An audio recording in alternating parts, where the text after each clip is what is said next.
but thanks for listening. Yeah.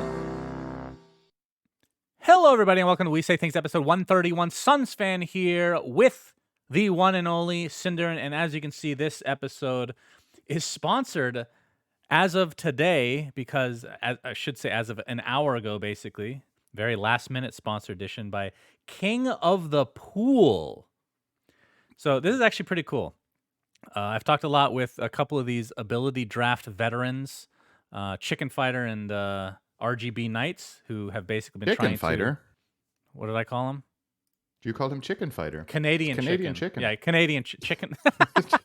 Sorry, Chicken Fighter is a team, the DPC. I have actually I have Fable on the mind. It's the Chicken Chasers. That's what I was gonna actually say. But anyway, ability draft experts have been trying to popularize the long forgotten mode that I personally find a lot of fun. But I don't know. What do you think the reasons are that ability draft hasn't caught on as much as you would think, Cinder? Because it is very deep and Right. like it's really fun to watch. For example, right?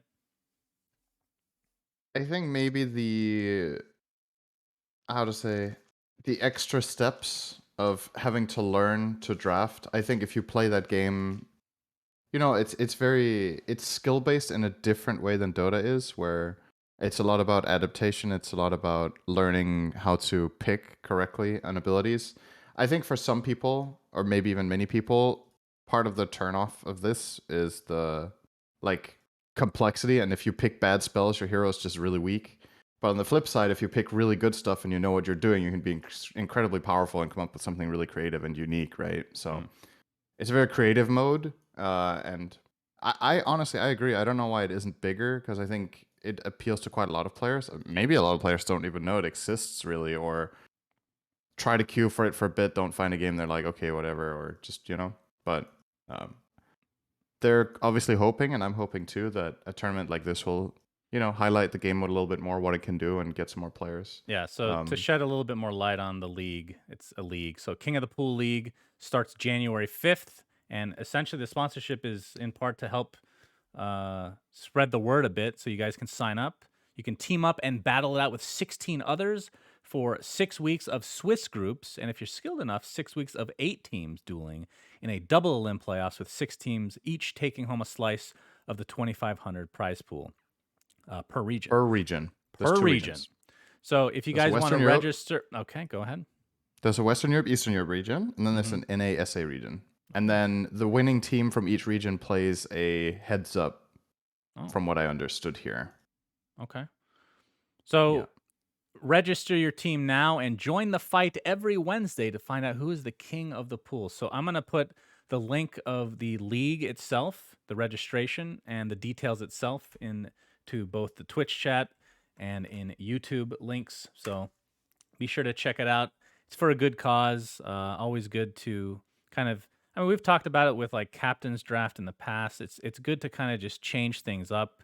You don't need to play the same mode all the time. And I think this is one of the most underrepresented modes for sure in Dota. And these guys have a huge passion for it. I just had my friend Buka over for the wedding, as we talked about, and he's obsessed with ability draft. It's literally all he plays now. So what's funny?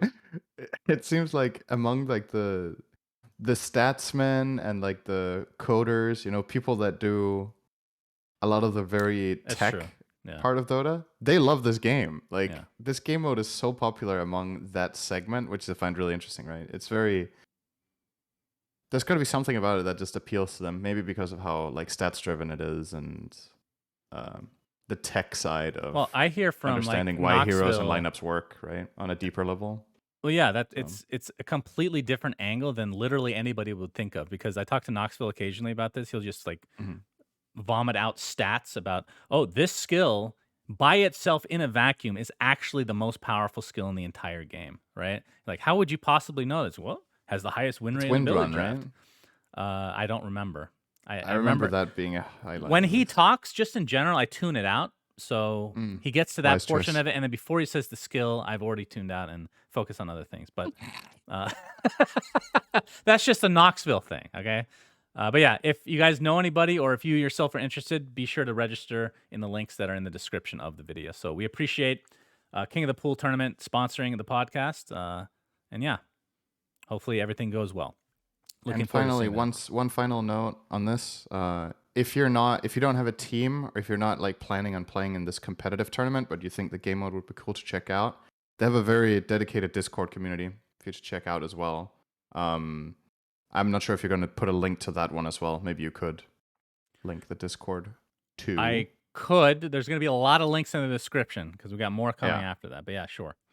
It's probably good to put there because I think for smaller game modes like this, it's really good to have communities like that so that you can coordinate queuing at the same time and find games and, make friends that are excited about it just as much as you are, which you're going to find out because you didn't know you're excited about it yet, but now you're going to try it and then you're going to fall in love with it. And then you want people to play with. So check out that Discord. Just wanted to say that. It's very good. Okay. So Cool. with that, let's go over our patrons for the week. Should actually throw this out there, Sinner. We've been talking about Patreon and potentially tweaking it a bit because what we've noticed is that we actually have more in Bruges tier people than other tiers, which is weird. That's not usually how it is with this kind of stuff, like the lower tiers. It feels like maybe we're not giving enough love to the lower tiers.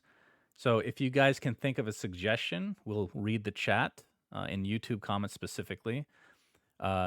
Hopefully it's low effort because I'm maxed out on effort for the podcast. Cinderin can do something though, no doubt about it. But we're just looking for ideas of things that are easily replicable every week or every month or whatever the case may be that you guys would be interested in. So yeah. Especially what we're looking for is if you guys have a good idea for what could be a cool reward for the second and third tiers. Not so much the top and bottom tier. Right. So if you have any ideas, let us know. Thank you. And also thank you to the In Bruges tier, Roundy 3. I got to squint here. I'll show you my draft if you show me yours in the King of the Pool Ability Draft League. Oh, spot on. Not telling you. My name is not John C. No, wait. Oh, no, it's John C. N.A. Okay. Games for Falling Asleep thinks Dota 2 needs more marketing. Please, Valve, we're begging you.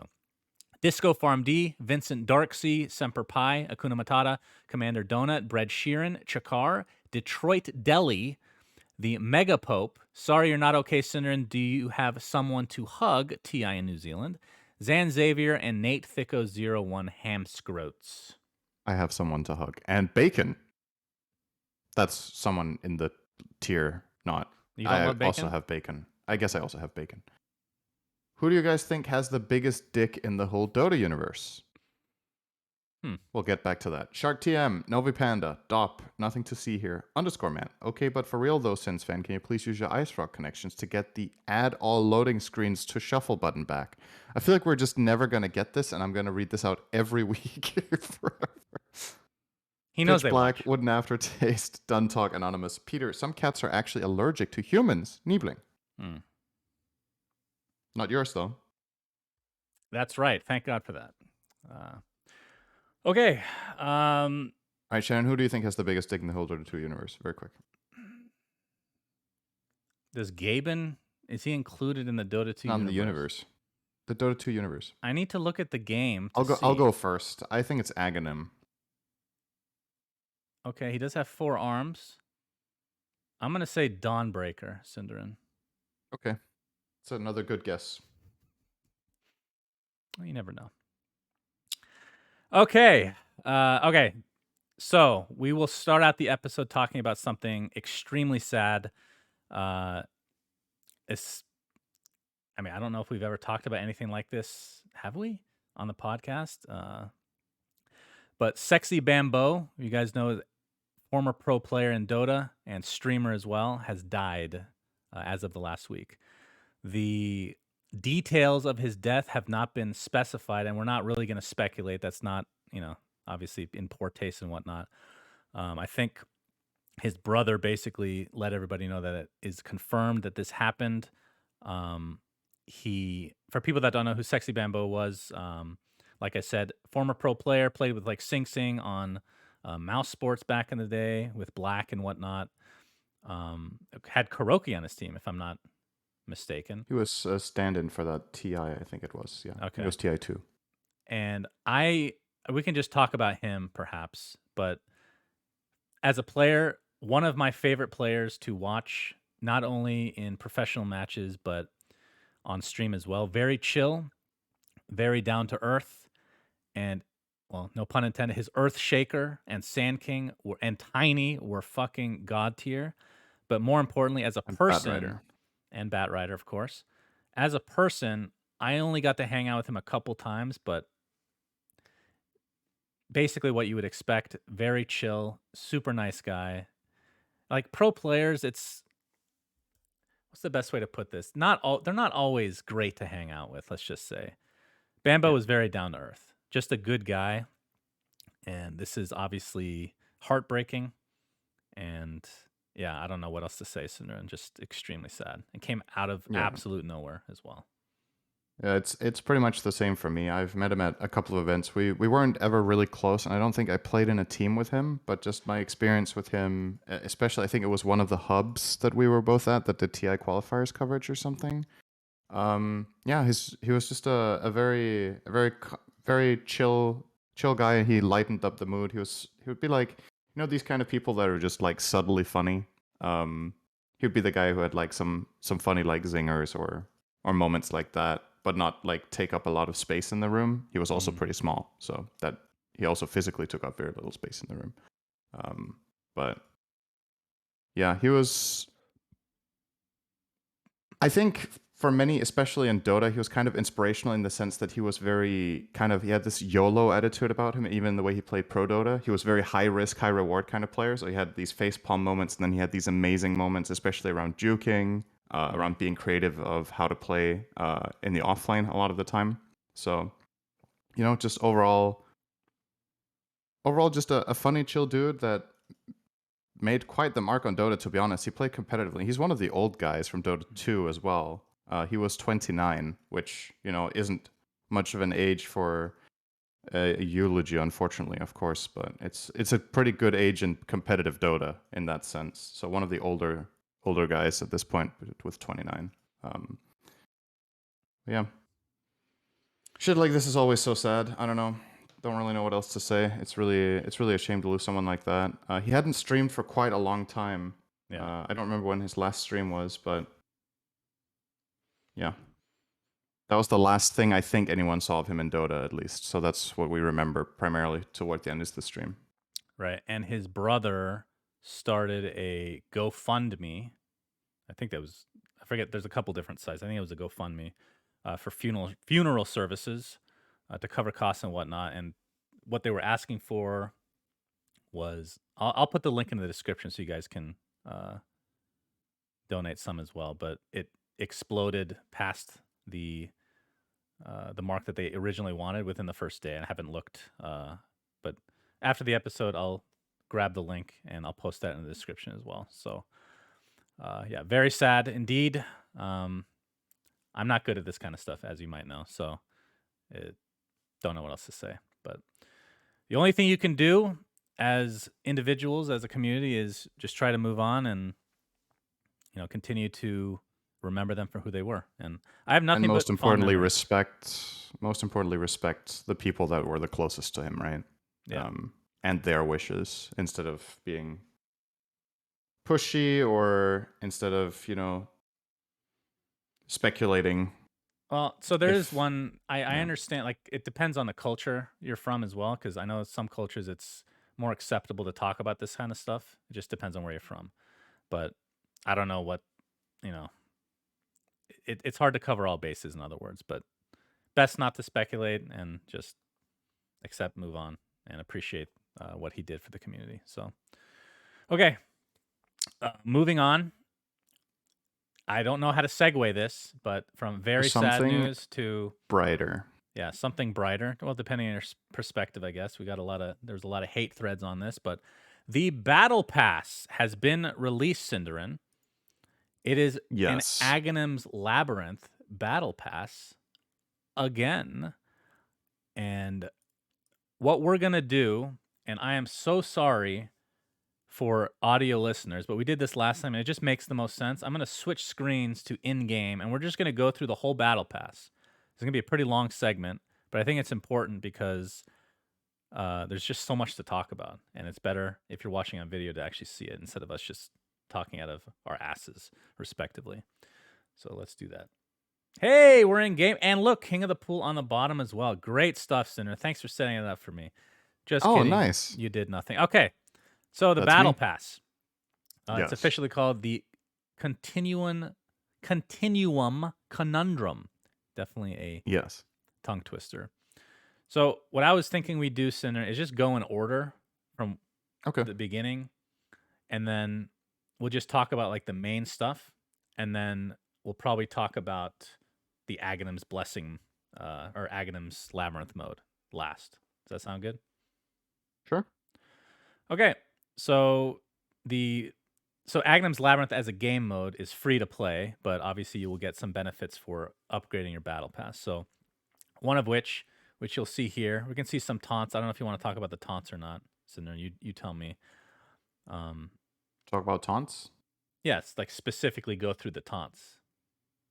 Oh, if we go through literally everything like that, No. then this will take a couple There's not hours. that much, honestly. There's not that, but yeah, that's fine. So essentially, what occurs is when you get there's a certain amount of heroes, if I'm not mistaken. This is the part I don't know for sure, that are playable in the game mode right off the bat, and then this allows you to upgrade, right?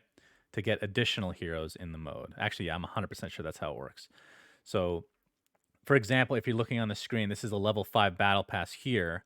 You get one random hero additionally to the pool. So I think this is kind of, I know some people in my chat were complaining about this, that it's kind of pay to win or whatever the case may be. I actually think this makes it a little bit more interesting. This is the other way to look at it, because a lot of other people don't have the same heroes as you, and you're going to see more variety as a result instead of the same people spamming, the same stuff. So what do you think Right. about that concept? I think calling it pay to win really depends on the hero balance in the mode, right? Like if the heroes that you don't have by default and unlock later are just inherently better because they have better stats or better spells or whatever, then I think a pay to win argument is pretty strong in that case. But if it's just like you say, it's a variety of playstyles, it gives you different options and different people to play with. I think there's something to be said about a progression system like that, where you start out with something, and as you play the game more, you unlock things that makes it more exciting to play over and over again instead of having everything from the start, and it gives you something to look forward to. Mm. In a way, this is a little bit similar to actually the way it works with heroes in League of Legends, which is something we celebrate in Dota, that we have it our way, where all heroes are available from the start. This is a little bit more League-esque, where you start with a small subset of heroes, and then as you play the game more, you can unlock stuff. So you can play other heroes. And again, the argument is whether or not the heroes are just better, the ones that you don't have, and that changes over time. But Yeah. I'm kind of with you. I feel like it's a bit of both, honestly. So I wouldn't say it's inherently good or inherently bad. When I see something like this, it gets me a little bit excited to unlock stuff along the way, and that's and kind get of the access to more the things. goal in So, the end, right? yeah. But yeah, I can understand the other side at the same time. Okay, so moving on forward, we can talk about one of the chests. So there's 3 types of chests in this battle Jesus. pass, which is a bit complicated. I'm gonna find the first one, which is the worst, right? Wait, there's Okay. the Ageless Heirlooms and the Continuum Collection. I think this is the worst one, the Ageless Heirlooms. I think these are just old sets, right? Yeah, I Okay. think so. So we don't need to talk about every set, obviously, but is there anything that stands out to you? Because this is just like whatever for me. I think the Clockwork one's kind of cool. I don't know about the Crusader helmet, but the cogs look dope. I think the Crusader helmet is the only thing good about this. You're not like the cogs. Let's see. Let me get a They closer remind me look. of like a Nah. sundial. There's better cogs in the game. Fair enough. The Shadow Fiend is the ultra rare in that one. Do you feel like that deserves ultra rare? No, does not look like an ultra rare. It looks like a very rare to me. Yeah, it's. Oh, I mean, so. I think the Arcana and a bunch of other sets look better personally. So that's one chest.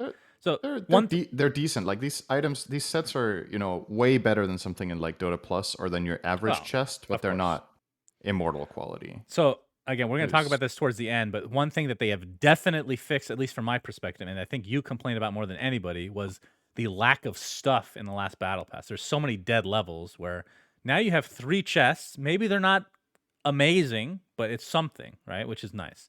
So There's a lot less dead levels for sure. the second chest is the Aghanim's Continuum Collection. These are mythicals as well. You can't really see them very well because I haven't gotten them all apparently. Anything stand out to you on this one? Because this is another meh for me. I mean, Witch Doctor, I guess, is... Wait, what does Ogre have? Is that a drill? Let's see, Ogre. It's a fucking drill. He has... It's like people with a hand drill. I didn't see that. Which is also a shovel. Yeah, Wait, I didn't see what? that. Or it has a handle that looks like a shovel, but then it's a drill. What's that set called? Stonebreak Excavators. That's pretty funny. I think the Ogre set is funny. I would use that if I had He has that. ag shards in his backpack. Okay, that's a great back piece, but It's actually a really funny set. Right. When it comes to like creativity, I know you and I have like different opinions about what set should be or whatever. I think this one is funny.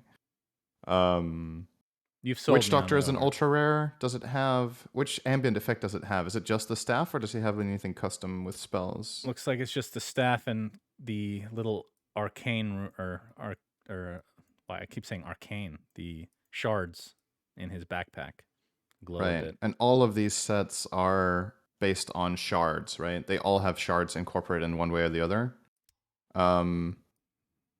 Which makes this the greatest chest ever, in your opinion, because you love nothing more than Aghanim shards. So. Not really. Do we think the Witch Doctor is an ultra rare? I think it's a very rare, again, for me personally. Yep, I agree.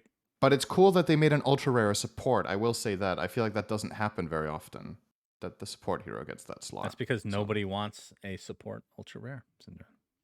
Just kidding. Okay, not cool. A lot of people like you out there. Okay, and the third one, which is the one we'll spend the most time on, is the Aghanim's 2021 Immortal Treasure Chest. So we will go through these one by one. I don't know if you're expecting that, Cinder, but this is worthy, I think. I'm fine with that. So Lone Druid, the first one. Do you want to rate them? Yeah. How did we do the ratings before? 1 to 10 or something. Okay, so this, you guys are not going to see the effects, but we have a video on Dota Cinema that shows them all if you really want to see it. So this one changes Savage Roar, but the effect only occurs when you level it. So it's like the CM aura. Okay, it's got this big golden effect, and it's these side thingies. This one is a 5 for me. We're comparing it to Immortals, right? It's Immortal against Immortals, not against every item in the game. Okay, if that's the case, then let's say a 3.5. I think the actual items themselves look fine. Like this would be like a 6 maybe. It's okay. But the effect happens so seldomly, 4 times a game, that it makes that a 0. So I say 3.5 out of 10. I'm okay with that. I'll probably be a little bit more generous, but somewhere in that range. Let's say 4. Okay. We have Huskar. This is the weapon, and it changes his burning spears. And his arm. That's true. This is a 10 out of 10 for me, Cinderin. This is fucking god tier. The effect itself is less than a... Okay, I can't give it a 10 if the effect is not a 10, right? The effect is an 8. The item itself is a 10. How does it look when he attacks when he wears this? Can you, like, explain it? Does it shoot out of the mouth, or...? I don't know. I mean, I've played around with it, but... You made the video of this. I did make it. I didn't notice if it was coming out of the mouth. Okay. And I'm not going to open the game. You know what? I'm going to break the average and just say 9.5. This is incredible. And Pop-Tart, my good friend, reminded me that this is actually just reminds me of the Dragon Vandal from Valorant. So even more love there. Oh, so that's why you love it. Because I mean, look, it looks amazing. This is incredible. There's no denying that. It is really cool. It is really cool. I'll give it a 9. Okay. It's a little weak. Zeus. Sure. So this is the back piece, which I think looks really cool. It's a little cape. Kind of looks a bit X-Men-y. Yeah, it really does. And who is it that has something that looks like this? In Dota? No, in X-Men. There's one specific character that this reminds me of. Is it... What's he called? It's not Magneto or anything. Yeah, that was what I was thinking, but it's also... Is it him? Maybe it is, actually. Hang on. You're going to have to look it up. So this changes Static Field, his passive, And I got a lot of shit when I made this video in the YouTube comments. People calling me an idiot for not buying the shard to show off the pet. I literally, after buying the shard, I cannot tell the difference with the effect. So I'm going to say the item itself is like an 8. It's pretty good. And the effect is a 0. So let's just say it's an average of 5. I know that's not a perfect average, but I'm just saying overall, I think More this is 5. importantly, now that chat has helped us out, there's plenty of people saying it looks like Storm from X-Men. And guess what? Storm is a lightning-inspired character. True. So very suitable, and maybe that is actually where they drew the inspiration from. It And looks a lot Halle like Storm's Berry is really hot, Cinder. Don't forget clothes. that. So is Zeus. He is. I can't disagree with that. Yes. What was your rating? I gave it a 5. In some cultures, that beard is a 10 out of 10. Not in Denmark, but that is... what's my rating on this? Yeah. I think it's better than a 5. I actually really like this item, as you would expect, because it's not super over the the top. reason I gave it a 5, if you were listening, is the effect is not noticeable. Okay. Yeah. I still think the item itself deserves more than that, just even if there was no effect. I'll give it like a 6.5. Okay. Underlord. So headpiece changes Dark Rift. The particles are amazing. The headpiece is very good. I'm going to give this a 9. I like this one a lot. Now, I can't see the effect, but just based on the item itself, I'm way less excited about this than you are, actually. I mean, you are the one person that can go in-game, since I'm the one recording, and actually try it out and see. When you see the effect, you will give it a 9. You're going to have a delayed rating, and I'm moving on to the next hero. I'm demoing it just for you, okay? Unprepared, as always, Cinderin. What's preparation? Preparation H is for your anus. All right, the Dark Rift looks pretty cool. So because of that, I will give this a 7. Oh my god, okay. I just want to point out that purple the item itself is like a 5. Purple is a very rare color for effects. Very cool. Venomancer, this is a complete bundle. So I don't know what happens where there's like, you know what, let's just do a whole bundle instead of just one item. This looks amazing. This is like a whole Aztec feel or something. The back piece especially looks god tier. The plague words are fine. And it changes poison attack of all things. And it's way more noticeable than the arc lightning. It's like a little glowy effect when you've like applied the poison sting on somebody. So I will give this a 9 as well, actually. I think this one is really good. I just demoed it, Shannon. I'm really fast and I'm ahead of the curve. Okay, thank you. It's an 8. Okay, great explanation. Naga Siren headpiece. It's a jellyfish. Changes Song of the Siren to... That's a really creative hat. Can I just say that? It is. Changes Song of the Siren. It has like this jellyfish type feel, like little watery feel to the ult. This one is okay. I do like the item itself more than the effect, so I'll give it a 7, maybe. Oh, the effect looks dope, though. It's a very subtle effect. I don't know. I feel like it's very noticeable, actually. I mean, it's noticeable, but it's not like a powerful... You're not feeling it, you know? I think this is super cool. This is a 9. This is really a 9. Okay, all right. Yeah. I think the item itself is really, really creative and very cool, and it fits the character and it doesn't like... It stands out, but it's not in the way, and the ult looks awesome. I think this is really good. Okay. I'm not a huge fan of the effect, but I love the hat. Omni Knight. This one changes... That's the first rare? That's true. It's the first rare, which this does not deserve to be rare, by the way. Actually, I should point out that it makes it, like in-game, it glows a lot more. So actually, it's a lot cooler looking than this. Especially when combined with the Immortal Helm. It actually glows on the Immortal Helm as well. So maybe it's better than it looks. It definitely looks better than this. And it affects the ult. And the ult effect is not as bad as Zeus, but it's close. It's quite bad. It's noticeable, but not good. So I'm going to give I feel like I should go back and check the Zeus one now, because this is super noticeable. I don't know. I'm not saying it's not noticeable. I'm just saying it's not a crazy effect. The Zeus one is like, I literally can't tell what's happening. I'm just at the beginning ulting a of the game. creep wave in demo mode right now, and it looks so different. I'm not saying it doesn't Uh, look different. I don't know. You said it doesn't. Didn't you just say that? It's not Did you say that it isn't crazy. noticeable? It's super noticeable. All right, I'm giving it a 6.5. I have different. 6.5. Give it your 10 and move on.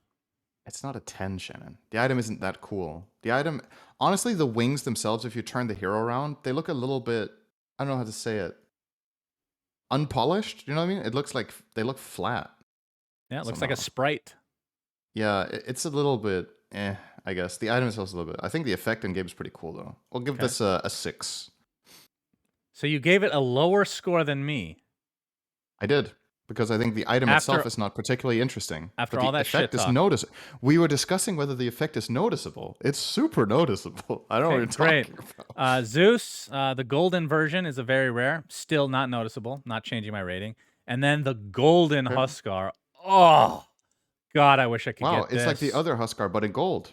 It's great. And then... All right, let me tell you a little story here, Cinderin. I have, to my knowledge, this might not be correct, but since I have a memory of a goldfish, I don't believe I have ever bought a full set in the marketplace before until today. I did it on stream. This is one of the greatest items of all time. An ultra rare, which of course didn't drop for me. The weapon is a fucking guitar.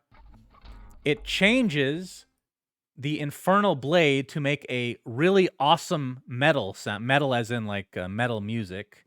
A little note that it plays. And the effect itself looks really cool, especially once you get shard on top of it.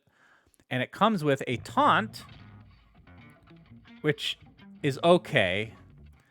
So I have one complaint about the taunt, which I'm going to stop playing because it gets annoying. It looks really cool, but sounds like shit, which at first is funny, but then you realize that you wish it just had metal music playing instead. Like, why not just go ham with this thing? But either way, this is a 10 out of 10 for me, Cinder. 10. It's a bass, Shannon, not a guitar. Close enough. All right, let me retract my statement and say he's holding a string instrument. Okay. That's true. What is your rating? This is another one of those items that's really creative, right? I think the idea, I don't know how they got this idea. Maybe the music pack. What was it? You have to play, when you use this item, you have to use the music pack. What was that music pack called again? The metal I don't know, one. but we talked about it last week. Yeah, I forgot what it's called. But you have to use that one if you're playing Doom with this. Then it's really immersive. When I see it in the loadout, I thought I was going to be like, this is too far off. But when he's wearing it in game and using it as a weapon, it doesn't really feel out of place, actually. So wow, surprising. I was pleasantly surprised. I didn't feel like this was going to look very well like an axe when he uses it, but it does. It looks like an axe. And then he also plays it as a bass. So yeah, this is really fucking cool. The Infernal Blade effect is awesome. Rating? It's a 3. By the way, I don't know, comparing this to every other Immortal there's ever been, probably a 9 or 9.5. Okay, give it a 9.5 and let's move on, Cinderin. Sure, 9.5. Chat is also pointing something out that's, your favorite statement that technically correct is the best kind of correct. Bass is, in fact, a type of guitar. So I wasn't really wrong at all. Technically correct. Or is guitar a type of bass? Shut your mouth. Okay. So back to the battle pass we go. See if there's anything here. Okay, we can see that you just get a bunch of these chests and a bunch of filler stuff, and this taunt, we're not gonna, okay, I have to show this taunt. It's so good. The best taunt in the game now, Wraith King taunt. He's on a throne, being carried by skeletons. It lasts a long time. By the way, we can have a quick discussion on how you feel about taunts being long cooldown now. Oh, so good, dude. Oh my god. Thank you. People were spamming this. It's meant to be a taunt. It's not meant to be the same cooldown as fucking Quill Spray, okay? Like, this makes you actually think about when you use your taunt, so it's a taunt and not just hey, my hero is a button that I can press to play a fucking jingle. You know, like you're meant to taunt. People weren't using taunts as taunts; they were using them as some sort of tick that they had. They would bind it to a hotkey, and then every time they got a last hit, they would play their taunt. Like, who cares? Play it when Synderen, it's fun. I feel like you are such a boomer. Okay. I am. You're actually older than me, but I think mentally I'm also younger than you, actually. I'm just older than you somehow. I don't know. Like, Okay, I'm gonna say this. but I agree to some respect that these quote unquote taunts aren't really taunts. They're something else. I wish they were low cooldown again. I'm fine with that. But I think taunts should be like in Han, which we'll talk about later in this episode, where you're actually taunting somebody, and if you get killed by that person, then they reverse taunt you automatically. Like it actually meant something I could see to that. taunt somebody. Like Yeah, these taunts are just that's they're what a just taunt dances. is. Just Yeah, the name is incorrect. These should be called dances, right? yeah. I have a dance button. So if they were called dances, Cinderin, would you be okay with low cooldown? No, I thought so. You're a piece of that'd shit. All still be right, annoying. moving on. Can I just say about taunts? When people spamming taunts, the way I feel about that is look at Mirana's facial expression. That's how I feel about people spamming taunts. Okay, like that's it. Great. Okay. All right, we got Radiant and Dire Creeps, which they finally came out with a good few of these, Cinderin. So, as the taunt is going off Actually, again. the Mirana model might be based on me. There might be someone at Valve who has been watching my stream a lot and looks at my face all day. Why am I hearing this music right now? What the? I clicked on the creeps and it started. Mirana actually is how I would look if I were a woman, Shannon. That's a really beautiful cosmetic. I have to say 10 out of 10. It's actually just stunning. Yeah, she's not that attractive. I agree. All right, we'll get there anyway. All right. Move on. So we got creeps, Cinderin, Radiant and Dire Creeps. The Radiant ones, like this is a snail for the range, and the melee is, I don't know, there's some kind of a shell here. Which level is that? It's level 94. Okay. And the big thing, so let's look at the Dire Creeps. The Dire Creeps are like beetle creatures. But the big thing, and I didn't realize this, is that they have never, to my knowledge, okay, actually this might not be true. You tell me if I'm wrong here, because I didn't have any myself. Have they ever come out with siege creeps? Because I didn't have I was just anything. gonna say, I think this is the first time there's a custom siege creep. So these are fucking sure. awesome. Like the Radiant one is super cool. The Dire ones one are a lot better in my opinion. The Dire one is a epic. Yeah, I'm not a big fan of insects, but I'm still gonna use the siege. But I'm not gonna use the Dire creeps because the crocodile. Oh, you can use them separately. You can use separate. just the siege creep. Oh, that's cool. I didn't realize. I thought it was a pack. So, I've never changed the creeps in game. I know. I understand, Syndrin. You're a boomer. You don't understand or care about customizing anything. I'm surprised you even have any sets equipped, if I'm being perfectly honest. Okay, so what do you think of these? These are the best creeps they've ever made. The best custom creeps, for sure. I think so. I mean, I guess you like the what were they called? The little what animal was that? The ones that the crocodile. Yeah. Oh yeah, we had a I wouldn't say it was an argument. We had a discussion at TI about these. Okay, let's tell a quick story here. So at TI, what's the preface here, Senator? How did the conversation start? I can't remember. I mean, I don't know where we're going. So okay, as usual, Synderen providing a lot to this discussion, but there was a point you where have to tell me what we're discussing. I had to. I Let me tell you a memory of mine, Shannon. Do you remember? It was a good time. When I tell you the story, you're gonna realize why I thought you knew what I was talking about, because it's about these dire creeps. So at TI, we're casting group stage, and I'm doing camera, which I wasn't expecting to do, and they were telling us that we should probably change our terrain, make sure there's no weather effects, and I was like, they never mention creeps. Do you think they care about creeps? And Slacks, because he was casting with us, he's like, of all the people to go against Valve's wishes, you should not be writing that line. But then I was like, I went in game. I'm like, do you see these fucking crocodiles? These could be at TI this year. And they were because of me during the group stage. I kept them. No one complained, Synderen. No one. So that's the story. They didn't know, though. Now they know. Hopefully I don't get fired retroactively. Valve don't watch the games. But they do watch the podcast. So yeah, the siege creeps. Really happy to see them, and I'm just really happy with the creeps in general. Very cool. Yep. Okay, more taunts as we move forward. Just going for the big stuff. All right, Marana of Night Silver, Cinderin. This So is the it's most controversial part about the battle pass, from what I've gathered, from most people. Actually, yes, I would agree. So I'll sum it up, and you can take over. So obviously, it's the anime, which not a big surprise. Now it joins Marana and Dragonite in doing so. Starstorm effect that comes with this one is really good. It looks like a mini eclipse, which you'll probably hate as a result. And then there's a cosmetic a little later on that I need to find real quick. That was at 230-ish, maybe 235. You get an arrow, a bow and arrow, and it actually does change the arrow effect. And I think the effects themselves are really cool, but the biggest controversy is that Marana's model in general is very bad. It's not as bad as Morphling. Morphling is like a 0. It's a -1 out of 10, and Marana is probably like a 3, I would say. Very outdated, and people were hoping that, like, why would you need to pay money to essentially get a remodel? Because it's not like this is super right. flashy or anything. Okay, so just my perspective on this whole thing is why.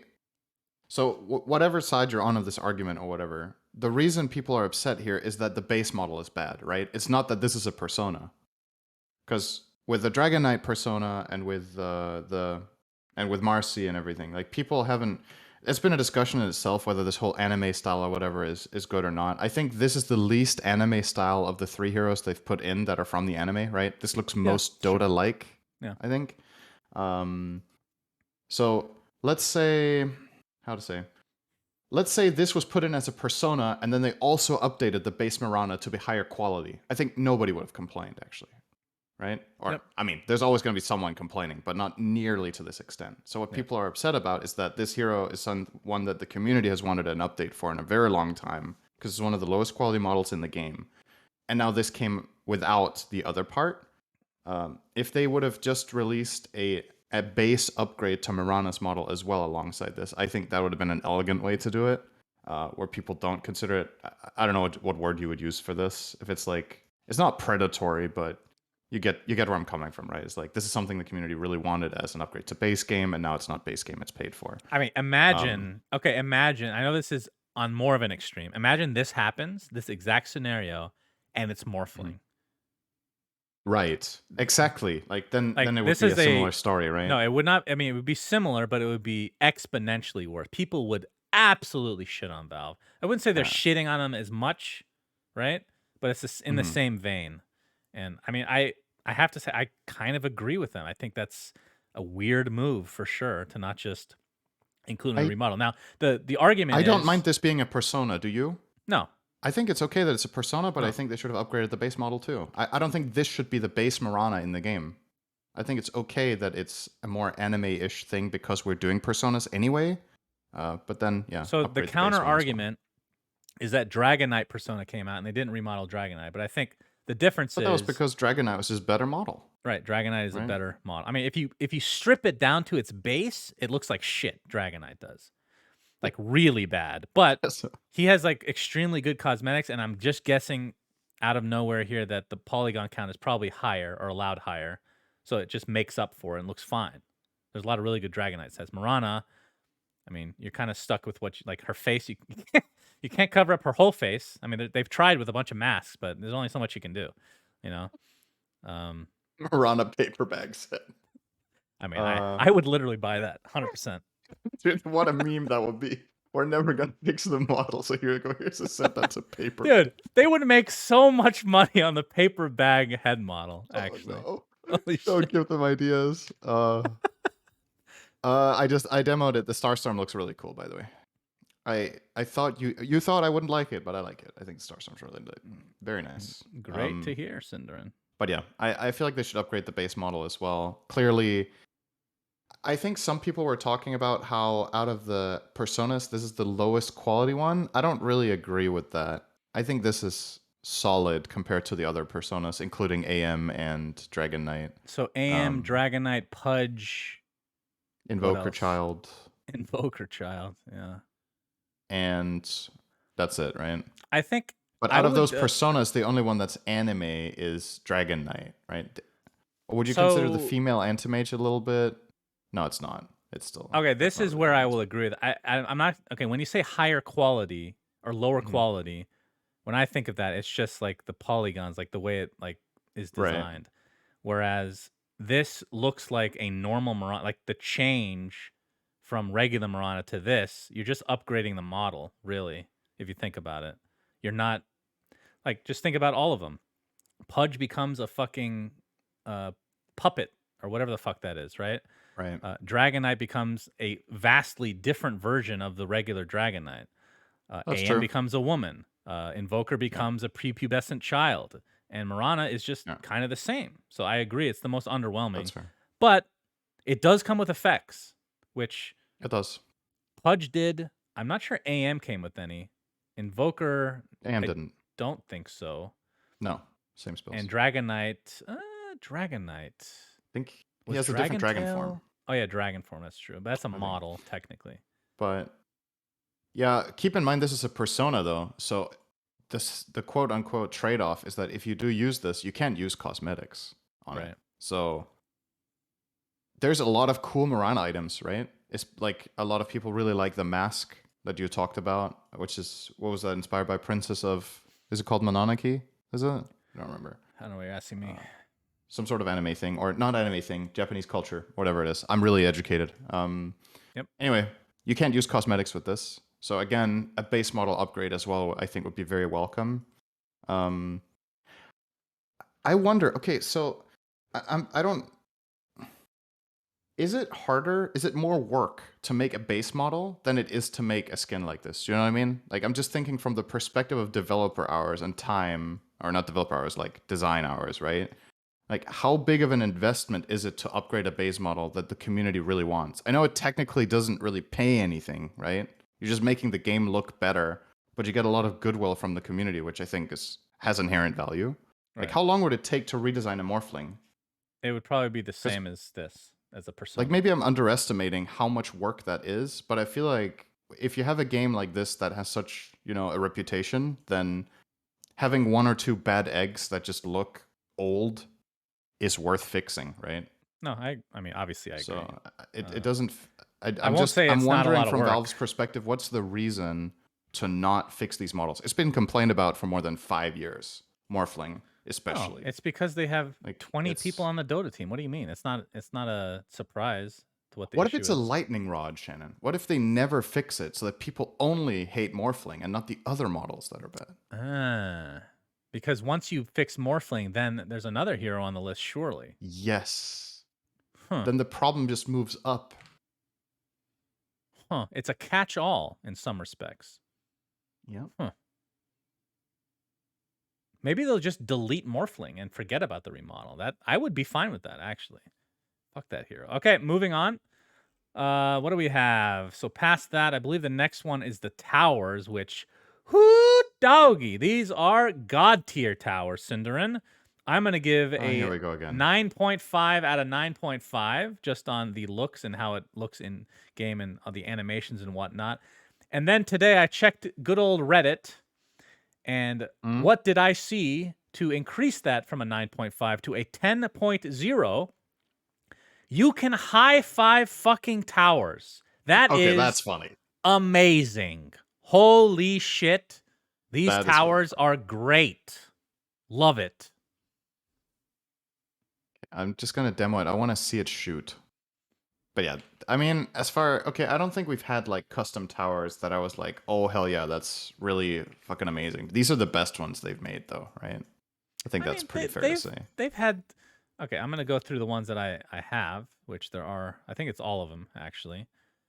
So there's obviously the base, and then the one that looks like Shadow Fiend. This is what I've been using until recently because it's amazing. The dragon one I personally wasn't a fan of, and then the hand one. And then the Radiant is similar, except instead of Shadow Fiend, it's the clockworky type. Yeah, just didn't like the dragons, but I just muted the my hands are good. microphone. Oh, were you talking? Yeah, I'm stupid. You need to let the high five expire before the Yeah, tower high fives you back. So it's 15 seconds. I guess it's yeah, to give heroes priority, or you would always be high fiving the tower when you're next to a tower. yeah. But And the high five looks really cool. I tried this out, Cinderin. It works on enemy towers as well. That's the new All right. taunt, by the way. You guys can't taunt every second now? This is a shorter cooldown, 15-second high five enemy towers. It doesn't just high five back, then it did this. Yeah, it does this rock on. Yeah, it's good, dude. That's really funny. Very good. That is really funny. All right, Did you have a great rating for towers. this? I mean, based on comparing them to all other custom towers we've had, it's a 10, right? Because it's the best. Yeah. So, Okay, yeah, thank you, they're cool. Cinder. What a funny idea, the high five thing. Yep, great idea. Whoever at Valve created that one or came up with that. All right, now we have a Hoodwink. What did they call this? A prestige bundle, I believe. It changes Scurry, and it's just like a shit ton of colors. It's just like they infused Hoodwink with a rainbow. Well, I guess it's not a rainbow, but just fire incarnate. I mean, it looks mega flashy. If you're a Hoodwink player, you're going to have to use it. I think the effect from Scurry is pretty underwhelming, but that doesn't really take much away from it because it's already the flashiest thing in the game, it feels like. I'll give it a 6. I don't love it. Scurry looks nice, actually. Just some I flowers. mean, what did you expect from Scurry? What do you want it to do? Like, Well, it part of it is it could have been any other skill. First of all, like that's the fair. literal last skill you will want to change the way it looks. But maybe it's because it already looks so flashy that it doesn't make sense to attach it to the ones that make more sense, you know? So I wonder. I'm just trying to wrap my head around what was the inspiration for this. Was it's it that pretty random. Hoodwink? It's Yeah. just, it's very random. Maybe there's some sort of lore here that Slacks knows, but I don't know that lore because I don't read, and therefore I know nothing. Okay. But it's cool though. It's cool. I feel like 6 is a little bit on the low end for this. I would probably, let's just consider it an immortal, right? Mm-hmm. And then it's a set. I think it's a 7.5 or an 8. It's definitely good. Okay. I think it's all flash, no substance, personally. As we move forward into the big one, level 333 is when you get the Drow Ranger Arcana. And it looks fucking badass. Comes with 2 versions, the red, which you have to unlock, and the default blue. It changes the proc of marksmanship to be red. Multi-shot looks totally different. Gust looks totally different. And frost arrows, they look different, but I wouldn't say it's drastic change on that one. We also have 3 or 4 custom item icons, I think it is. Yeah, so 4 custom icons. Is it 4? I mean, all 4 of these icons are different. Which ones are they? What are you talking about? Items. You know, like the Shaker Arcana has a different blink icon when you buy Blink Dagger. Oh, I'm Drow sorry. has, I'm sorry. I thought you Drow were has a talking about custom ability. Pike, custom Daedalus. Pike, Daedalus. I'm trying to remember. They're not highlighted there, right? No, they're not. Satanic, someone in chat saying. Let me check. Yes, So Satanic also Satanic looks almost no different than the regular Satanic. It's very little. Yeah. But Daedalus and Pike look very cool. And I think the effect from Pike is different when you use it, if I'm remembering correctly. But yeah, obviously it comes with a bunch of other stuff that we won't even talk about because it's literally just too much stuff to remember. Obviously new voice lines, everything. This is something I did not understand. I didn't read about it, so you're gonna have to fill me in. How do you unlock the second version? It says I don't know Revenge either. Progress 100. What does that mean? I don't know what revenge is. I'm a good person. Does it mean you kill somebody that's killed you? Is that all it means? Anyway. I don't know, actually. Which one do you like more? The default or the red one? Holy shit, the red one looks so fucking good. Probably the red one. Yeah. I mean, look at the arm. The red one kind of reminds me of... The red one kind of reminds me of a demon hunter Yeah, from Diablo 3, actually. yeah. But yeah, this is. I don't know what they've done at Valve with this whole Arcana thing, but they're pumping out some really good stuff compared to previously. I think in terms of like progress in the cosmetics or whatever, or just the visuals department of the game, I think Arcanas have had the biggest upgrade. I think the latest ones they've come out with have been so good, Yeah, right? We both thought Quap was the best one ever, right? you can thank TV Dotto for that one. He is The Quap one? he's amazing for all of them. I'm sure he's doing well, maybe not all of Yeah, them, but they are so cool. so Chad is Yeah, saying this is that amazing. you get 3 points if you have a deathless game, and then if you don't have a deathless game, each time you get a revenge kill, which is somebody kills you and then you kill them, you get 1 point. You Which kill them later in the game, or you kill them later in the game, I would assume. right? Now the thing is, Okay. will that work 5 times, one on each hero? If so, doesn't that promote feeding to some respect? It's kind of a weird unlock. Yeah, I don't like that. I don't like revenge as a concept for progressing your Arcana, because like you said, you want to die then. So that's a bit weird. But aside from, I mean, I don't like any of the unlocks as we've talked about for Arcanas. I think they're too hard and I can't stand that.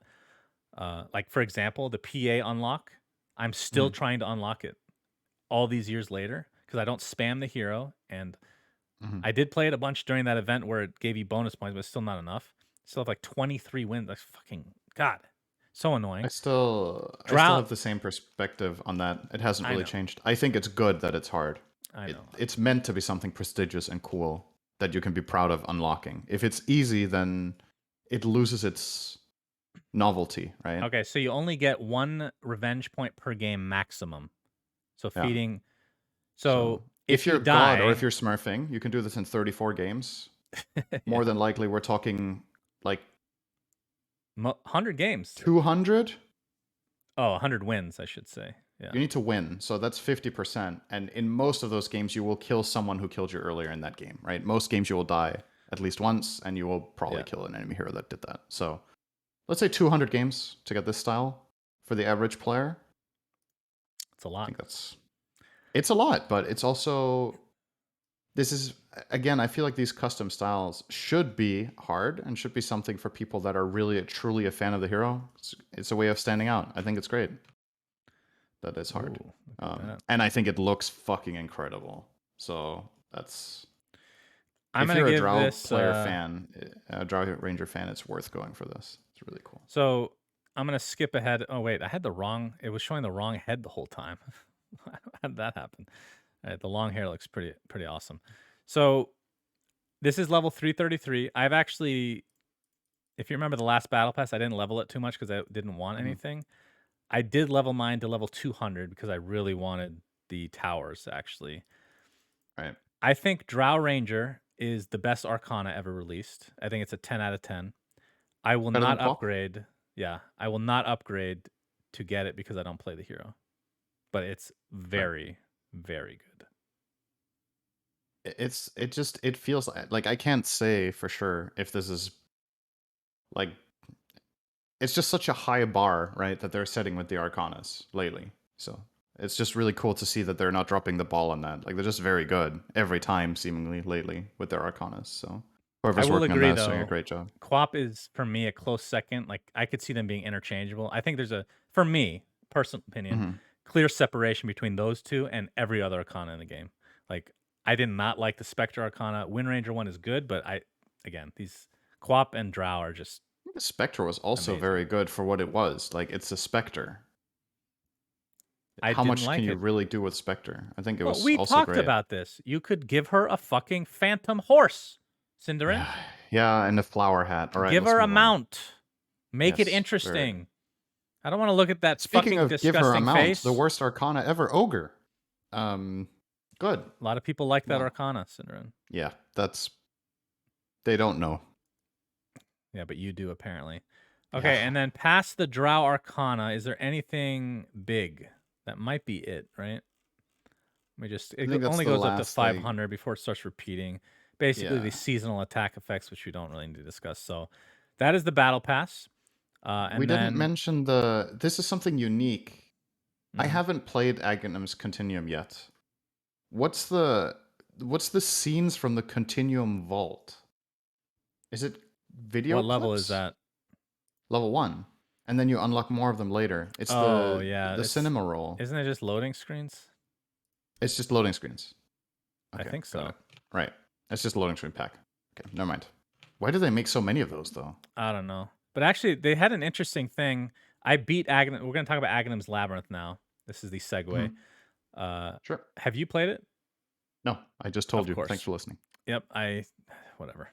So I beat it once on the easy mode, and it gave me these. You can turn on my stream to see this. You can click this thing, and it comes up with different versions of Aghanim, and I unlock the goat one. This is a cool little feature. Like I'm not a big lore guy, but Aghanim's has like copied himself or something, bunch of universes or whatever the case may be. And each time you beat the game, you'll get one of these. And I think you can get duplicates, so you have to get a little bit lucky. But let's talk about the game mode. So Aghanim's Labyrinth, for those that don't remember, a roguelike game, was very popular when it came out originally. This is essentially the second version of it. It's a crawl of sorts. So you go in with 3 other people, so 4 people total. You pick from a certain amount of heroes, and you can upgrade each of those skills based on like a talent tree that comes out, or they call it shards, that randomly populate. So it's kind of like Hades to a degree, and the upgrades are cool and different than what you're used to seeing. So I'm gonna go to the Aghanim's Blessing tree, because when you play, you get battle pass points, you get fragments or whatever they're called, arcane Yep. fragments, which you can spend on the talent tree themselves. So we talked about how certain heroes are unlocked by default, and then as your battle pass progresses, you get random ones added. So you can see that I've unlocked Weaver, Magnus, Mars, and Witch Doctor, and wait, I don't have TA, do I? Oh yeah, I do have TA. But if you don't get them and you don't upgrade your battle pass, you can just play the mode to unlock these little goodies. So for example, you have to start with the bottle charges. I'm going to zoom in here. So you just get essentially another bottle charge. This is similar to what they did last time, but just more fleshed out. So the rest of these This are just reminds me like, a lot in design of the skill tree from Path of Exile. yeah, Anyway. I'm sure it had some inspiration from that as well. So you just pick like whatever stats you want to go for, or essentially the best way to do it is, let's say I want to go for sniper. I can highlight it and it'll give me the quickest route in order to get to that, which is actually perfect for me because I actually want Quap, Sniper, and Viper, and it's all in the same path. So I was a Oh. lucky boy this time. So that's what I'm on my way to doing.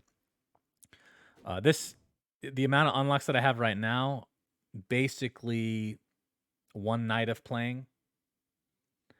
Right. So How many as for hours the, would you say? let's see, I started my stream at 7 and stopped at 2 a.m. So let's So minus, 7 hours straight. let's say 6 hours because of any random breaks in between. Okay, so 6 hours a week to get all of the weekly rewards. That's an hour a day. Well, That's the weekly rewards are different. Weekly, I have 10 out of 18 right now, just from playing this mode, though. I didn't mean those. I meant the ones on the left when you go back to the Aghanim's Blessings page. Okay, I You see. have like those weekly rewards, right? So you can max that out in a few hours. That's reasonable, I think. So my Pretty impression of good. the game so far, today was my first day playing. I did not play it the day it came out. Very good. So I really liked the original Aghanim's Labyrinth, and this one feels more fleshed out, like I said earlier. Just more detail was put in. You can see more work, or you can tell more work was put into it in general. It feels like one of those things where, you know, they've had some flops in the past, and they knew this was a win because it was really good last time. So they've replicated it. They've added a bunch of stuff. The final boss is, I forget what his name is, but it's Don't like a. spoil it. You don't want me to spoil it? It's not really a No. spoiler. Okay, whatever the final boss is, which you'll see many times, the model for it is very high quality, so you can tell a lot of care was put in, which is really cool. Now, I do have one complaint, Syndra. Okay. It's too hard. Oh no! This That was what okay. everybody said about Silkbreaker too, and it was the best custom mode they ever made. I Yeah. wonder if there's a correlation between challenge and how rewarding it is. No. Okay, let me just put this. I understand that I'm not an amazing player. Okay, I understand Good. that. That's step number one is acceptance. But That's what percentage? Okay, you know how good I am or how bad I am is the best way to put it. What percentile would you put me in the entire Dota sphere of everyone playing Dota? Top what percent? 90. Okay, top 90%. Yeah. So 10% of players are worse than you. So this is only my first day playing. That's I think top 2% probably. top 2%. Wait, what's your MMR now? Maybe you're like top 5%. Somewhere between 2 and 5. Whatever the It's probably percentage, it's top 2 low. to 5%. Okay? There's a Yeah. lot of people, and I mean a lot of people worse than me. Okay, and that's not bashing you. I am finding this extraordinarily hard, Cinderin. Like, it feels like to me, because we beat the first one on the first try, okay? And in order to get to the next difficulty, you have to beat the previous one. The second one is extremely hard. Now, if I played more, I will be able to beat it, but I would be shocked if I ever beat the third one. It feels a bit skewed towards pro players, if I'm being honest, which is I'm a so bit much annoying. more motivated to play this game mode now that you told me that. Yeah, but I know I'm in a minority. I really like that. I really like that this is a challenge. No, I don't disagree, but you can scale it a little bit better. Like from 1 to 2, it's so much harder. I could not believe it. Because again, I think the first try on the first difficulty, we beat it. And then 6 or 5 to 6 hours after, still have not beaten the second one. Got close-ish. And obviously there still needs to be some balance with like, there's one, I'm not going to say it since you don't want spoilers, but there's one boss level that is ridiculous. Like, it's so stupid how hard it is. For those that don't know, it's a blob. I'm not going to say the name of it because apparently that's spoiler for Cinderin. But I feel like it could be scaled a little bit easier because you can make it a lot harder once it gets to 4 and 5. Like 5 can be fucking ridiculous. Okay, so keep in mind, there's a lot of stuff that you haven't unlocked yet in your tree, right? So over time, the levels will get easier. That's one thing. Okay, before you go on, but I would rather have this be challenging in the start, and then if it turns out stupid, they can nerf it, than making it too easy to begin with, and then everyone has beaten it, then you make it harder. Yeah. I think this is a good way to start. Make it challenging to start, so people that are passionate and enjoy it can get a kick out of that. And if you want to play it casually, you beat the lower levels, or it gets nerfed later for you. I'm okay with that, but again, I said this is an amazing game mode. I've had a lot of fun playing. That is my only complaint, is that it's too hard right now. Well, what if it was easier? Wouldn't you be done? Doesn't this make you want to come back and play it more? Isn't that a good thing? Well, if it's too hard, then no. If I feel like I literally can't ever beat it. Does it feel impossible? For the second level of difficulty, no. But I can only imagine what the third is going to be. Yeah, if the third one is as, like, the difference between 1 and 2 is the same between 2 and 3, I will not play 3 because it's going to be too hard. Yeah. Now, the upgrades you're talking about, like, these are so minimal. Like 3 attack damage. Like, a lot of these are not going to make any difference in these games. Well, when they all compound. I'll compound you right now if you don't shut your mouth. Your argument's horrible. These are useless upgrades. Half of these, okay? Anyway. You have to trust me, bro. I haven't played the mode yet, so I know how much this matters. You have such a strong opinion. You haven't even fucking played yet. God, I hate you. Anyway, the game mode itself is very good, like I said, and I hope they make it easier. Any other words you want to say, Cinder? No, I mean, I've made my points, and whether I've played or not, honestly, is like, just from a design perspective, I like if it's challenging. So I think that's a good thing. It was one of the things about Siltbreaker, just to finish off on that comparison, was I think Siltbreaker's flaw was how hard it was to play without good communication. So playing it with randoms and solo queuing. But if you were playing with people that you knew, even if they weren't amazing at Dota, it was challenging but beatable. And I think that's a really difficult balance to strike in general in game design. So for me, Siltbreaker did a really good job, and this has me hopeful that this is kind of similar. So to me, that's a major plus, that it's hard. Yeah, I mean, we can and also have the fact that you could beat level 1 on your first try also means that it's casual friendly as well, right? Everyone can experience the mode, everyone can get to the end, beat the final boss, and then if you're hungry for more, then it gets harder. You just said I'm 95th percentile. What do you mean Yeah, but you everyone? did it first try with no upgrades, right? Like, Yeah. even more casual players, when they get a little bit more accustomed to the map and get some upgrades, they will beat it, right? You made it sound easy, at least the first try. So Well, I'm just really good at the game. I can't even that's say got it to be this it. way. What can I All say? right, That so must be that's it. the end of the Battle Pass talk. Let's go on to our regular screen, and we can continue the episode. This is going to be a Now we can long-ass one. talk about what everybody waited for. That's The right. whole time. SAP segment, ladies and gentlemen, are you ready for the SAP segment? If you haven't joined us before, we are partnered with SAP, an enterprise software company that's bringing their expertise via analytics in esports. Cinder and I have asked each other 9 questions each so far. We have 0 correct answers, which is less than a 1% chance to happen if we were just picking randomly. And we're going to continue to see if this occurs.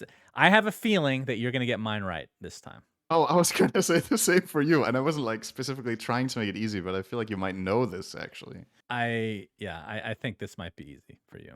All Would right. you like to go first? Exciting. You go first. I'll give you mine first, sure. All right. Since 7.07, which hero has the highest recorded win rate? And this is, of course, in the ticketed games, right, as usual. So Pro Dota and in-house leagues. Highest win rate. Highest win rate. I can do Is this. it A, Omni Knight, B, Leshrac, C, Meepo, or D, Chen? I don't know this. All right. Oh, I need. that's good. Tell me the heroes. I'm going to write them down so I can visualize. Give me it again. Is it Meepo. Omni Knight, Leshrac, Meepo, or Chen? Highest win rate. I missed one. Meepo, Omni, Lesh, what? Chen. Chen. Oh, God, I hate you. Okay, I'm gonna do process of elimination on gut feeling. Okay. And I'm probably gonna eliminate the correct answer first. Lesh, it can't be Lesh. There's no fucking way. Meepo is a bait. No way it's Meepo. Chen or Omni? Oh God, God, please, please, Gavin. I'm gonna go with Omni Knight. Congratulations, it was Chen. Why? Why? I was so I was close. getting scared. I was getting nervous for a moment there. You did really good logic. Meepo was a bait. You got Lesh out of the way. No. Anytime it's a 50-50. All right, so I'll just give you the relative rankings of these. So Leshrac was actually the lowest win rate of the 4, so you got that out of the way quickly, which is good. He's 18th. Okay. Meepo was bait, but it's still high. He's 8th win rate because it gets picked like a cheese pick a lot, right, when it's really good. Omni Knight is 16th, and Chen is 1st. So I didn't even take any other heroes from top 5, and you still got it wrong. What's it going to take, Shannon? Your question, which... Next week, I'll give you multiple choice with 4 answers, and they're the same answer, and you'll still get it wrong somehow. I'll give you E as the answer. All right. So this is in ticketed games as well. With at least over 1,000 purchases, what hero has the highest average buy time for a shard? So again, buys it the latest. Buys it the latest on average in ticketed games, over 1,000 purchases. Is it Naga Siren, Arc Warden, Terror Blade, or Troll Warlord? Over 1,000 purchases in ticketed games. Yes. Dude, out of all of those, I think only one of them is even a viable answer. Well, you should do your process of elimination then. What did you say? Troll, Terrorblade? Troll, Terrorblade, Arc Warden, Naga. Does Arc Warden even have 1,000 ticketed games since the Shard came out? I don't think he has. So it's not Arc. Naga Shard is not bought that much. It's mainly found. Troll Shard. Rampage. Dude, it's got to be Terrorblade. I think that's the only one with over 1,000 purchases. I'll say Terrorblade. Incorrect. You actually eliminated the one right away. It's Arc Warden. 1,000 ticketed games. So it was a trick question partially because they're all over 1,000, actually. Wait, does Arc Warden have 1,000 competitive games since Shards came out? So I'll give you the numbers here, okay?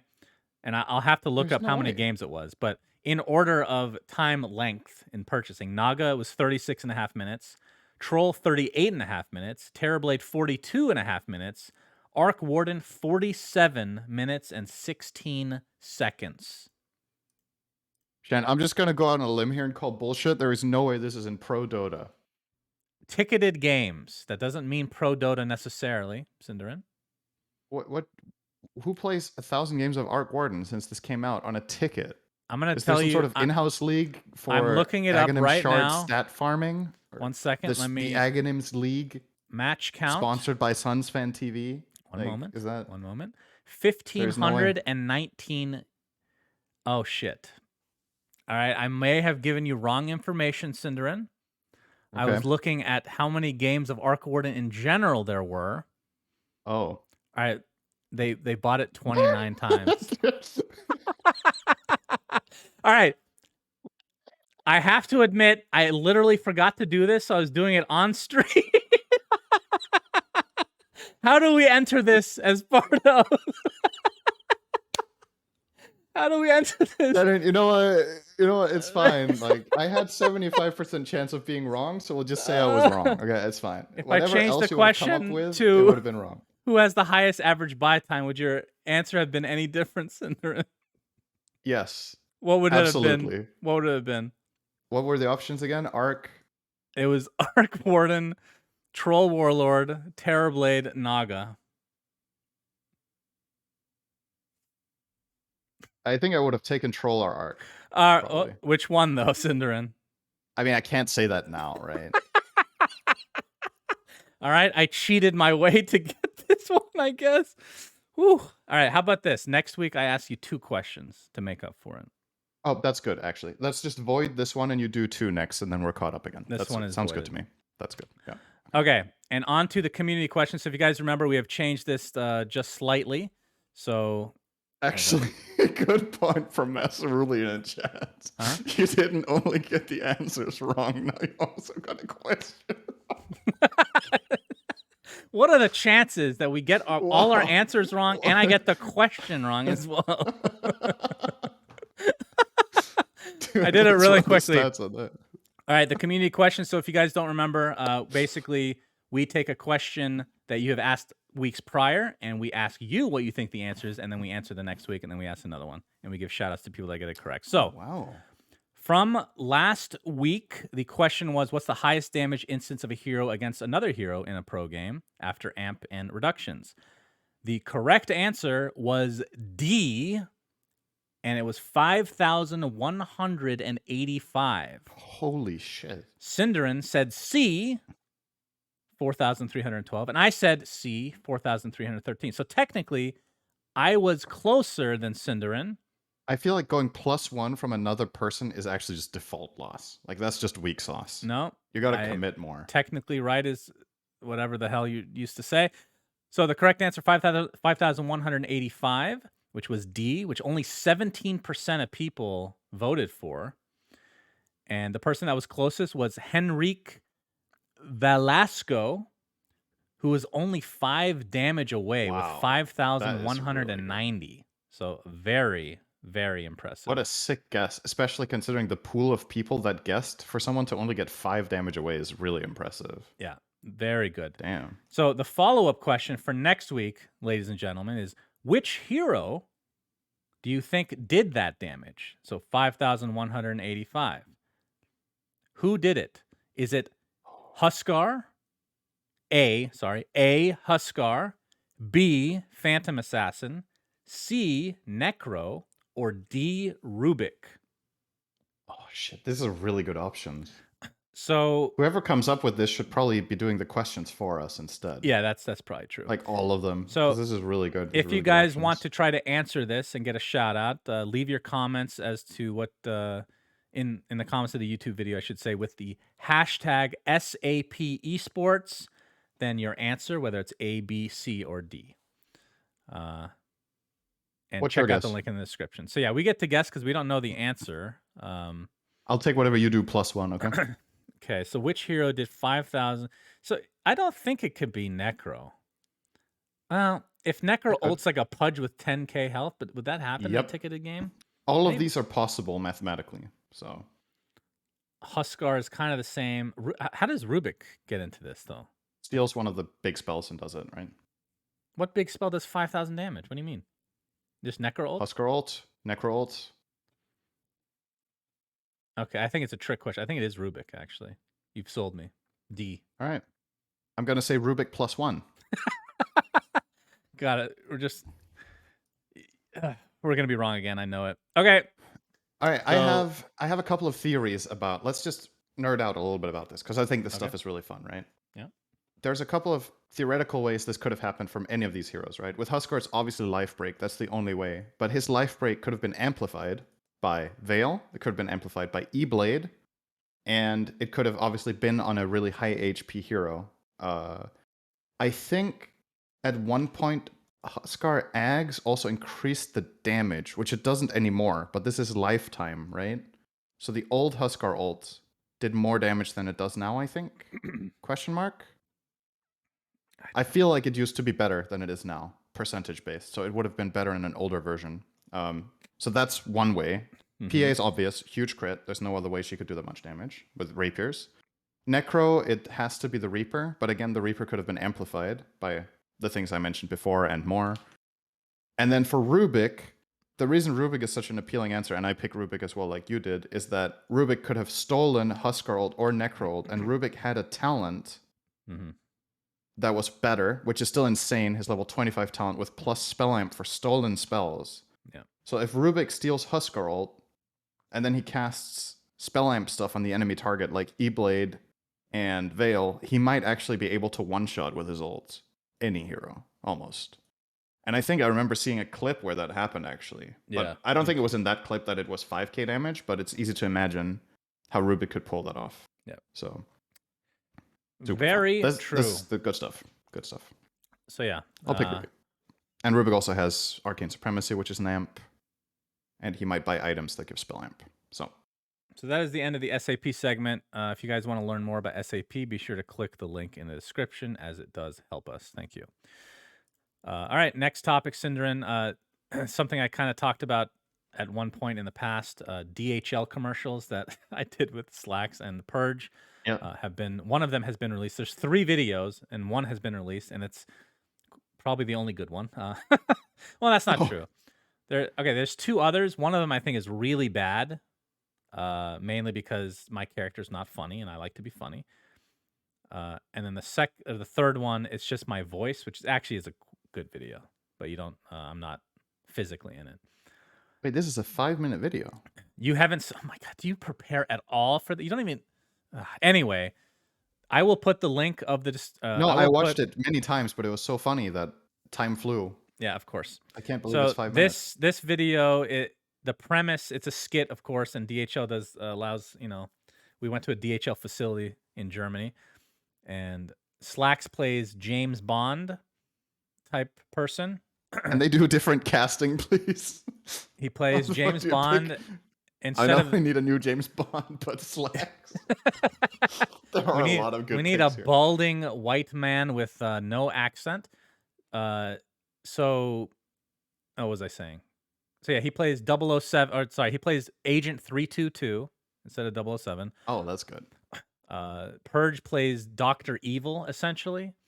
It's the side shop man, which is his old character. Why isn't Purge Bond and Slacks is the villain? Well, because Purge was the side shop man, right? And this is like the evolution of the side shop man. He's gone crazy and he's bald and evil. And then I am the tech guy in all the 007 movies. I think his name is Q, I want to say, in the movies. That's very believable. I don't know what I am called in this one. You've done it before. But the way I found this, you don't watch the video or what? Why do you not know what you're called? I don't remember. I watched it once. I can't watch myself. It's hard to watch. But it was so much fun to do. We had so many outtakes. I've talked to Shane, and it sounds like they're going to put together a blooper reel. But it's hilarious so because I kept, you have to understand, the production is extremely high. They have all these, people in the room, literally 15 people for production, and it's just me, Wow. Purge, and Slacks, just doing our terrible acting. We have to do retakes over and over. And I was having so my character Hmm. was, like I said, the tech guy, and I didn't know. Like I made him have a British accent. I just added a bunch of stuff that I thought would be funny. So British accent, and uh, the first take we did was actually the end of the scene, which you'll see. And I'm wearing shorts for some reason. It looks ridiculously stupid, but they never told me that that part would be in the video. It was actually not intended. And then we did the first part of the video later, like a couple days later, and I had Right. like long pants and I looked much more professional. It's like, what the fuck happened between those 2 points? But uh, there were so many outtakes where I'm trying to say side shot man, but I kept changing it every fucking time to like side pull man, outpost man, like 4 or 5 different variations of the same thing except for side shot man. I could not say it for some reason, and we just had to redo it over and over. So I'm hoping that the outtakes are going to come out soon. But yeah, I'll put That that sounds link in like the fun. description. It was a lot of fun. I'm not sure if I'll get to do it again because the acting was atrocious, but people That's liked what it. makes it So fun. yeah, that is true. All right, next thing on the list, Heroes of Newerth, Cinderin. I never thought I would talk about this game again. JK, we talk about it every other week. It is closing its doors officially. So obviously it's been, the player numbers have dwindled to basically nothing over the past how When did it long now? close its doors unofficially? When 2012? Dota 2 came out, yeah, Yeah, around okay. that time. When Ice Frog left in 2011 or 2010, whenever that was. So they are officially closing the doors. I believe it's sometime in June. Yep. You won't be able to create an account after December 31st of this year. And then they officially take down the servers on June 20th of next year. And I wanted to talk a bit about it because, occasionally I go back and play the game just to see how it is. And we've had a podcast or an episode where I talk in depth about it, which I'm not going to do now, but very nostalgic. I know a lot of people made fun of this game that are from Dota only, but it had a huge impact on video games or the MOBA scene in general. There's no denying that. And I've said this before, but the first year it came out, to this day, I think it's the best game I've ever played, legitimately. And unbeknownst to me, that was when Ice Frog was working on it, to my knowledge at least. Mhm. So, of course, I didn't know that he was even working on it at that time at all. But it's very sad to see this happen, even though it's kind of been dead for a long time. I was thinking, Why do games you love just die? I mean, this one's been like 15 years. Like, Right. anyway, I was thinking it would Guess be you don't love cool. Dota then. That's good news. I was thinking it would be cool to do a tournament before it dies officially. What do you think? If Yeah, people are interested in something sounds like like a good this, idea. sometime in June, like maybe a month before, I don't know. I would Yo, like to no, no, do no, no, one no, no, last no. tournament. No, no, no. You do it the day before, and then the ultimate test for Han is that their servers don't fail on the last day, or your tournament never finishes. What about that? I think that's drama in itself. That's exciting, is whether the tournament concludes. And if it I doesn't, you think. keep the prize money. Oh, okay. Now we're talking. That's the next scam in esports with Han at death door. NFTs for the winners. It would be cool to have like a small prize pool and then have a bunch of ex Han players that are Dota pros currently. So like No Tail and Fly. And well, I guess not those two together, but opposite teams maybe. Uh, Play the game one last time and stream it. That would be a lot of fun. Not sure how many people would actually enjoy something like that, but would I be would cool I would watch. for I've five only ever minutes. watched Han. I've never played it. We've talked about that before. I never Yeah. played, but I watched. I think one or two Dream Hacks. I watched the tournament. I watched the finals one year, and I think it was the what was it? Honey Trixie era team. What was that called again? Fnatic. That was Fnatic versus. I want to say it was some Australian stack. Was it Wasn't it? Lions? Did they have Slicks? It doesn't matter, Cinderin. I don't remember. No. Anyway, I've watched a little bit, and I remember watching it and being like,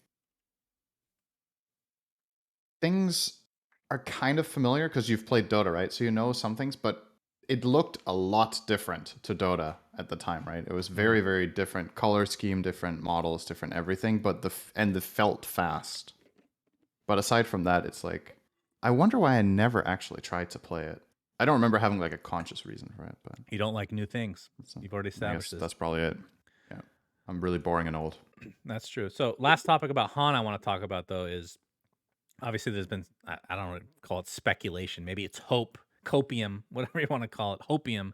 Uh, They're that shutting it down for Hunt 2? Han Heroes, no, not that. Han Heroes will No. be bought by Valve. So I'm just gonna say that's not happening. I don't have any No. inside knowledge, but I would be shocked if that happens. Um, but I wish it would because we've talked about it before. There are, even if you don't like a lot of the heroes, they had a ton of heroes overall. There's a good 15 heroes that are very well designed that would be perfect in Dota. Just to name a few that we've talked about before, there's Puppet Master, there's Chipper, Bombardier, Kraken, um, Amun Ra. Like, there, just that's off the top of my head. There's so many good heroes that would actually have a huge impact on Dota as like being fun characters. Because I think not that Marcy isn't fun in her own right, but I feel like every time I play Dota, it's just like, man, I wish there's this Han hero was in the game. I still think that 10 years later. Mhm. That's why I made Pog have custom heroes that were similar to Han heroes, like Zephyr and Chipper. Like, these are fucking really well designed heroes that Do work you well in the think, competitive hand on environment. heart now, since it's 10 years ago that Hun was big, do you think there's a little bit of rose tinted glasses and that those heroes wouldn't hold up in how Dota works with neutral items, with pacing, with everything? Like, it's very different from what Han used to be, right? A lot of Dota heroes got redesigned over the last 10 years I think to keep up, right? I'm obviously biased. I actually think they're more catered now than they were back then. Oh. Dota has become more fast paced as it's coming closer to Han by the year. Neutral items speed up the game. Everybody gets more gold. Like, not, Mhm. if anything, we're closer to Han. It's hilarious. If we transported everybody from day one of Dota 2 to today, they'd be disgusted with the game. I would be elated, of course. Still some ways, some extra things we could do, Yeah. but no, I genuinely think the heroes would work really well in Dota. Um, but yeah. So that is Heroes of Newerth. Very sad end of that chapter. And on to our last topic of today, because we've gone on so The last long. one. Valorant Champions 2021, Cinder. And this is essentially their TI, I guess you could call it. They have, Yep. is it 2 masters and then a champion? Maybe it's 3 masters. I can't remember. I think it's 2 into this champions tournament.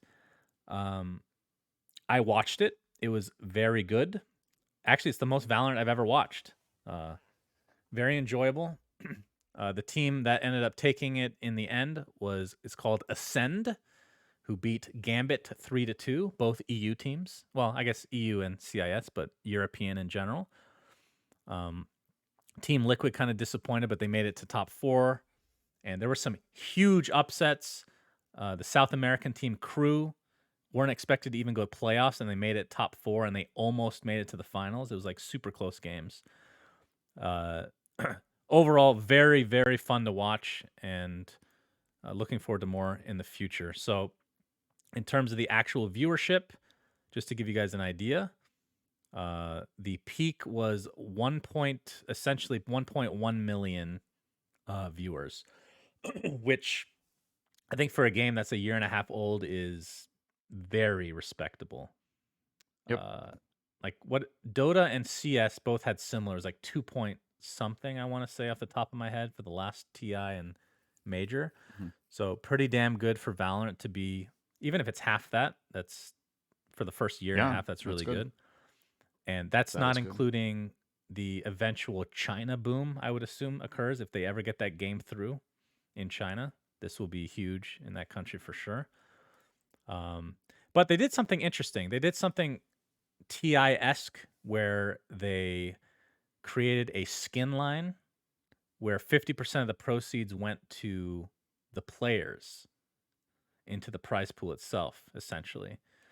Yeah. But the difference is, instead of an entire battle pass, it's like maybe it's like 4 skins, 5 skins. I can't remember exactly what it was. And they weren't like, I mean, they're Good thing pretty you said nice. 5 skins after that, so I could clarify it was the number 4. Yes? What? I missed the joke, Cinderin. Thank you for interrupting. The skins themselves weren't like outlandish. They had some cool effects where if you're the highest kill person in the game, they light up, and if not, they don't. So they have crazier skins in the game is what I'm trying to say. So these are not updated numbers, but maybe 3/4 of the way through, they had apparently made about 8 million. And that's for the 50% cut. So I guess 16 million overall. That is just for 5 skins or whatever it is, not remotely close to like a TI battle pass. That's pretty impressive. So maybe that's like a test bed. I don't know if they're actually ever going to go down the road of like Valve and do the TI stuff, but it's a good chunk of money, Cinderin. Good chunk. If they made so much money with 5 skins, would you say next time they should do 6 skins or 4 skins? Okay, I get the joke now. Okay, good. You're the one. See, I don't get that joke off the top of my head because I don't have foreskin. You know, I cut mine off. I thought you meant I don't have a sense of humor, which both statements are objectively correct. So they're not mutually exclusive, though. I don't think you lose your sense of humor when you get that chopped off as a kid. Okay.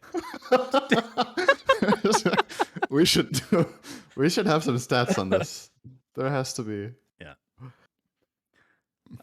So yeah. That's pretty much. I'm guessing you didn't get to watch any of it, Cinderin. You have yet to play with me again after our last experience. I've said I want to play with you, actually. Yeah, and then you never do. Never asked me again. It was only fun when I didn't want to. Now that I actually want to play, you don't ask. So I see. That's fine. Gotcha. Great. Maybe next year. Maybe we can play Aghanims though.